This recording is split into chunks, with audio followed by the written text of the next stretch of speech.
Good evening, and welcome to Political Forum for Wednesday, March 11th, 2015. We welcome today as our special guest, Alderman Ricardo Munoz from Chicago's 22nd Ward. Welcome back. Thank you for having me.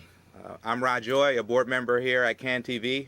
Political Forum is a live, interactive call-in program that's designed to connect you directly with your elected officials.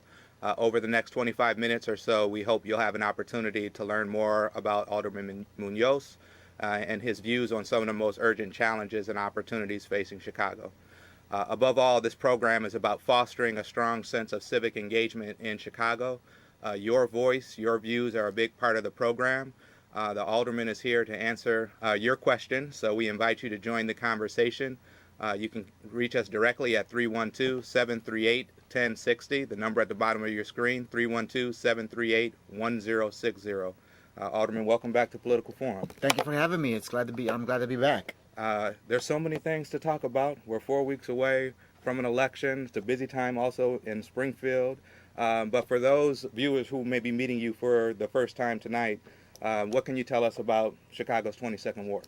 Well, the 22nd Ward is on the southwest side of the city of Chicago and is comprised of the neighborhoods of North Lawndale, Little Village, Vidham Park, LeClaire Hurst, and Sleepy Hollow, all the way down by 51st and Laramie. And it's a working class neighborhood where you have a lot of families that want the same thing the rest of Chicago wants. They want safe streets, they want good schools, good public schools, and they want parks that they can send their children to. And the important thing is that we work with all of our neighbors to make sure that we bring the resources, the services that are necessary. Because as an alderman, I see my role as basically a housekeeper. We pick up the garbage, we trim the trees, we make sure the water's running, and make sure the lights are on. And in the summer, we close the fire hydrants. Sometimes they take a little long, but we usually get to them. But as an alderman, that's my job. My job is to create a base of neighborhood engagement so that neighbors feel comfortable calling my office, coming to my office, seeing me. I have a tradition that I've long held now for 20 years where I have ward night every Monday from 4 to 7, where anybody in the neighborhood can come in and see me, no questions asked, no need for appointment. We prefer you have an appointment, but if you show up, it might take a little while for me to see you so that we can deal with your issues. And at ward night, we deal with barking dogs, bad neighbors, people that are seeking a business license, people that are seeking a zoning change to maybe add an attic apartment, or maybe legalize a basement apartment, or sometimes just people that are looking for a job. And so we try to help people as much as we can, and that's why I have ward night every Monday night. Like I said, it's a working class neighborhood, but one of the biggest challenges of the 22nd Ward, the neighborhoods I represent, is that it's very young. Our median age is 21.5, which means out of the 60,000 people that live in the neighborhood, half of them are under 21. That's why schools and parks are very important to me. You mentioned the neighborhood, and you grew up in the neighborhood that you now represent. Is that right? Yeah, it's I've been living there since 1978. I graduated from Robert Burns Elementary right at 25th and Central Park, which happens to be just a block from my office now. And my mom still owns the building I grew up in at 26th and St. Louis.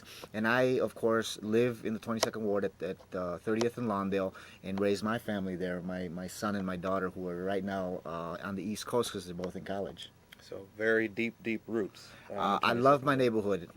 Yeah. Yes. So just a few short weeks ago, we had a municipal election. Yes. And congratulations on your Thank election you. victory. 4 more years. We won, and we won without a runoff, which it was relief for me because there's 19 other wards where there are runoffs, and it was a really tough year to be an incumbent.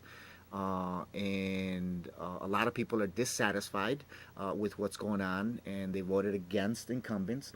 Luckily, I was able to get 57.4% of the vote that cast their ballots in the 22nd Ward and avoided a runoff. But we also have a runoff at the mayoral level. Yeah. Well, I think some of our callers may be aware of the runoff at the mayoral level. All of the eyes of Chicago and the nation are really watching this race for mayor in the city. There's a lot of people watching it carefully because it's basically a question of a couple of questions. Number one, should we be privatizing schools and creating all these charters and attacking public school teachers? I think people said no. Should we be subsidizing downtown development at the cost of neighborhoods? I think people said no. And should we not hire additional officers to help prevent the crime and not just be reacting to it? I think people said no. That's why a large majority, in this case, a little bit over 55% of the voters, didn't vote for the current administration, didn't vote for Mayor Rahm Emanuel because they don't like his choices. They want to be able to bring on more officers. They want to be able to bring more investment into the neighborhoods. And they want good, solid public schools with the services that are necessary. And that's why I think the majority of folks voted against the administration. And that's why we now have a runoff and people will have a clear choice. This is Political Forum, a live interactive call-in program. Our guest tonight is Alderman Ricardo Munoz from Chicago's 22nd Ward. We invite your questions and comments for Alderman Munoz. Please join the conversation, 312-738-1060. I think we have a caller on the line. Caller, are you there? Sí, buenas tardes, ¿cómo está? Buenas tardes. Buenas tardes. Mire, mi pregunta primero que nada es, ya que viene la primavera y el verano y ya empiezan a salir nuestros niños a las calles, como en la villita, ¿tiene actividades en su área y cómo va a estar el sistema de seguridad este año? Y mi otra pregunta es, ahora que se va el presidente Obama, vamos a tener una ley de inmigración que sea todavía unida para nuestra gente, para nuestra comunidad. Thank you for your call. Can you recap the question was about three things. What kind of programs do we have for the summer now that the spring and summer are coming along for the children? How can we provide for their safety? And is President Barack Obama going to actually do something on immigration reform? Was the question. So let me answer that.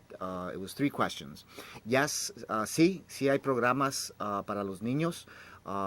En el Parque Piotrowski, en el Parque Shed y en las escuelas Domínguez y Gary, ahí en el parque que está en la 31 y Lawndale. Sí vamos a tratar de contratar más policías para proveer más seguridad y sí es cierto de que se va a hacer, existe un esfuerzo para hacer el cambio a la ley de inmigración, hacer una reforma comprensiva y eso depende del presidente Obama. So yes, we do have youth programs scheduled over at Shed Park and over at Piotrowski Park. And also at the park at 31st and Lawndale with Dominguez and Gary schools with that brand new, beautiful soccer field we built a couple of years ago. And we are planning, I'm going to continue advocating for the hiring of some additional officers, more police officers to be able to prevent the crime and not just react to it. And yes, we're hopeful that President Barack Obama institutes some immigration reforms that will allow families to stay together. Great. This is Political Forum, a live interactive call-in program. Our special guest tonight is Alderman Ricardo Munoz from Chicago's 22nd Ward. We invite your questions and your comments for Alderman Munoz. You can join the conversation at 312-738-1060. That's 312-738-1060. I think we have another caller on the line. Caller, are you there? Yes.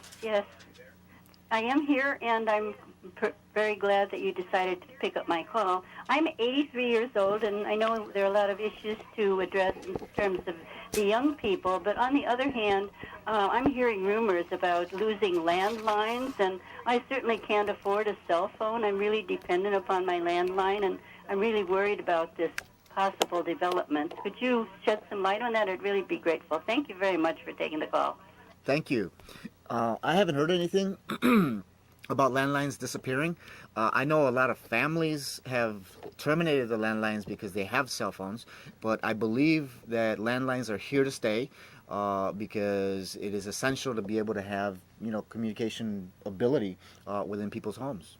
Thank you for your call. Let's go back to the race for mayor. Yes. And we're just 4 weeks out from the April 7th runoff election. Our goal is to get people actively involved in the civic life of Chicago and off of the sidelines and to participate in the political process. I think voter turnout on February 24th was about 33% Yes. citywide. What was turnout like in your ward, and what do you expect turnout to be on in the lead up to April 7th? Well, the 22nd Ward trended as the city did, with 33% of the vote coming out. And that means that 67% of the people didn't participate. That is unbelievable. Ladies and gentlemen, it's like going to a restaurant and letting him order your food. I'll do you right, but you get the point. But you get the point. It's like going to a gas station and letting somebody else pick what kind of gas to put in your car. That's just not acceptable. We use block clubs in the 22nd Ward to kind of engage people around elections and around community activities, because we should be able to select our own leaders. We shouldn't let a few 30, 32, 33% of people who go out to vote decide alone. It should be, a turnout should be much higher, especially when the stakes are so high. In this case, people who came out, a majority of the people said that they didn't like this administration. 55% said we want somebody different, somebody other than Rahm Emanuel. And the important thing here is that people made a choice. Now we need folks to come out and vote, to get engaged, because like I said, it's like going to a restaurant and letting somebody else order your food.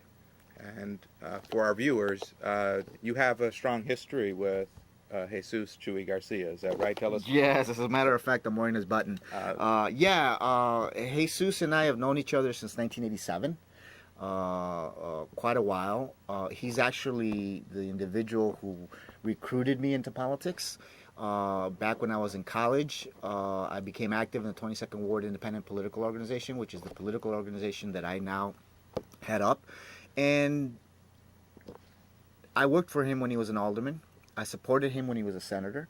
When he left public office in '98 as a result of losing an election to an HDO-backed candidate, he then went into philanthropy and founded a group called Enlace Chicago, which is a community-based organization that does after-school programs and community development in Little Village. And then in 2010, he decided to get back into politics, and I supported him when he ran for Cook County Commissioner of the 7th District. And then, of course, now that he's running for mayor, I'm supporting him because he's a good friend. He's a neighborhood guy. He really knows his thing, his stuff, and I can only say good things about him because he's been a really, really good community leader.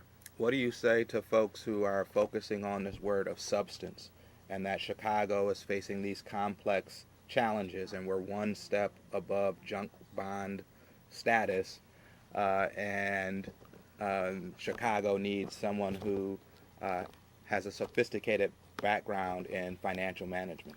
Well, obviously, this mayor isn't sophisticated enough, because under his watch in the last 4 years, we've been downgraded several times, and most recently in the last 10 days, 3 downgrades. The city got downgraded to 2 points above junk bond status. The Chicago Park District got downgraded, and CPS got downgraded. And he's been at it now for 4 years. And that's why we need someone who can be more inclusive, who can be more transparent, and who can bring in some real experts and not just dictate what's going on, but ask people, have a conversation with Chicago on how do we move the city forward together, not by managing it by press release or managing it by just saying we're going to do this and move on. There's a lot of spin coming out of the Emanuel administration saying that, well, Chuy doesn't have the financial sophistication. Well, I'm sorry. Neither do you, because you've got us into this mess. You mentioned the word together, and I live in the Brownsville neighborhood, and I think a lot of close observers feel like the black vote could decide the election. I know some people have talked about this black-brown divide. I know other people have really focused on a rainbow coalition and replicating a coalition that Mayor Harold Washington pulled together. What's your view on that notion of the black vote and the influence of the black vote? And is it a black-brown divide or a rainbow coalition? Well, as candidate Jesus Chuy Garcia likes to put it, it is a 21st century coalition that includes the African American community, because I don't care if your name is Miss Washington, Miss Martinez, or Miss Tobolsky. we all want the same thing. We want a safe neighborhood with good public schools and parks we can send our kids to.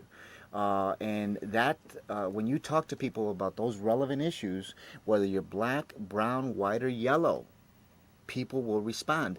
I mean, part of the reason why the Garcia campaign has taken off the way it has is because he's speaking directly to the homeowner. He's speaking directly to the neighborhood guy and gal about the issues that matter to them.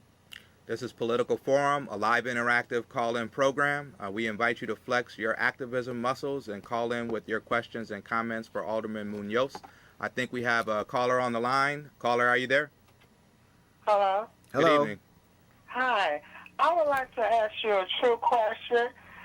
Most of these politics, they always say what they're gonna do just to get elected. Once they get elected, they really don't do what they say what they're gonna do. So, on your opinion on that, do you think Mr. Charlie wants to get elected? Is he just going to help the Mexicans or really say what he's going to do? Because most of these politicians just say what they're going to say just to get elected. So, Yeah, well, in his campaign, Jesus Chuy Garcia has basically said that he's going to be the neighborhood mayor. And that includes all neighborhoods. There are some folks out there who are trying to divide our communities. And like I said earlier, Latino voters and African American voters and white voters all want the same thing. They want their safe neighborhoods, they want their good public schools, and they want parks they can send their kids to. And whether you're black, brown, or yellow, or white, you want those things. And that's why I think Chuy's message has resonated. That's why I think that he's doing so well. I mean, in the latest poll, they're neck and neck statistically. And that's why past proves future. Jesus Garcia has been a community builder both in North and South Lawndale with Latinos and African Americans. This is Political Forum, a live interactive call-in program. I think we have another caller on the line. Caller, are you there? Yes, hello? Yes. Yes, a couple of points. One with regard to the alderman's referencing of Chicago's downgrade. I mean, let's keep things in perspective for a moment, if we might. The problems which resulted in our downgrade precede the Emanuel administration by decades. It is the problem of kicking the so-called political can down the road for many, many years, through from the 1980s on through the Daley administration, by and large. I don't blame Rahm Emanuel any more than I blame Barack Obama for what happened in 2009 or 10. Those things preceded their taking office and are not a result of their taking office. And the notion that, we want safer neighborhoods. Well, Chuy has promised to hire 1,000 more police officers. Fine. Tell me where that money is going to come from. Where's the money going to come from? There are a couple of solutions. One is efficiencies within city government where we can save some money. Secondly is right now the city is spending well over $100 million a year on overtime. If we hire more officers, we save money on the overtime side. And then thirdly, the original intent of TIFs, tax increment financing districts, was to help blighted neighborhoods. Right now, 5 of the richest TIFs are downtown. And I don't think that downtown can be considered blighted. So that's where some of the money would be coming from.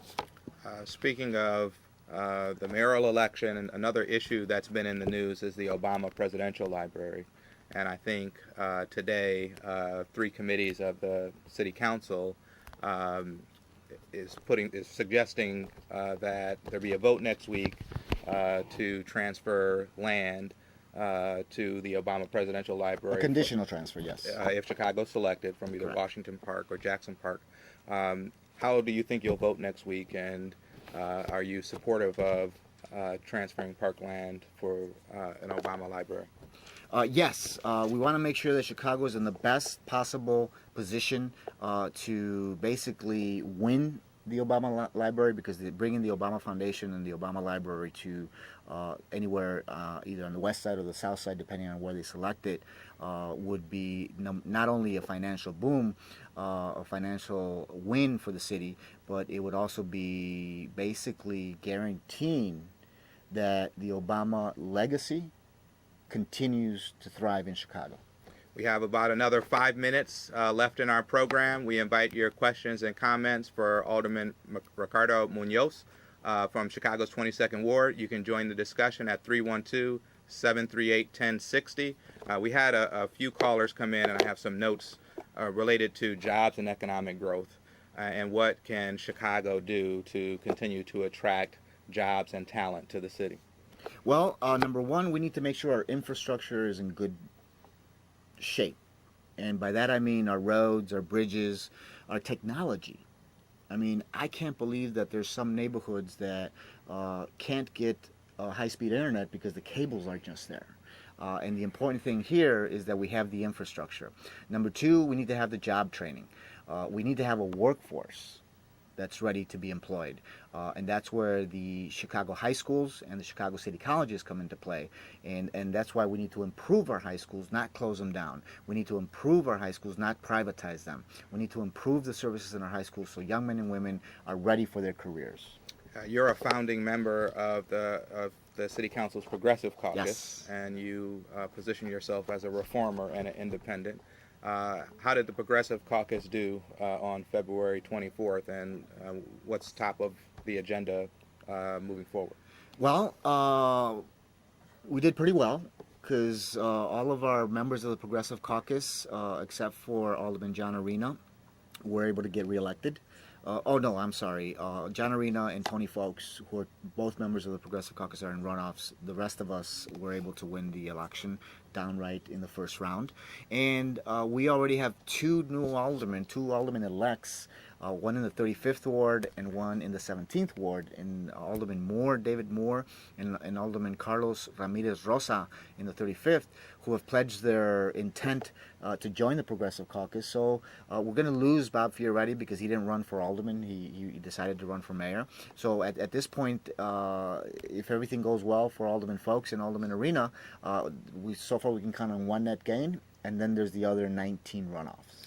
And you're an advocate of participatory budgeting, and I think you call it the people's budget. The people's budget. Where your constituents have a say in how you might divvy up menu dollars or automatic dollars. Yes, every year, each alderman gets $1.3 million to spend on capital improvements.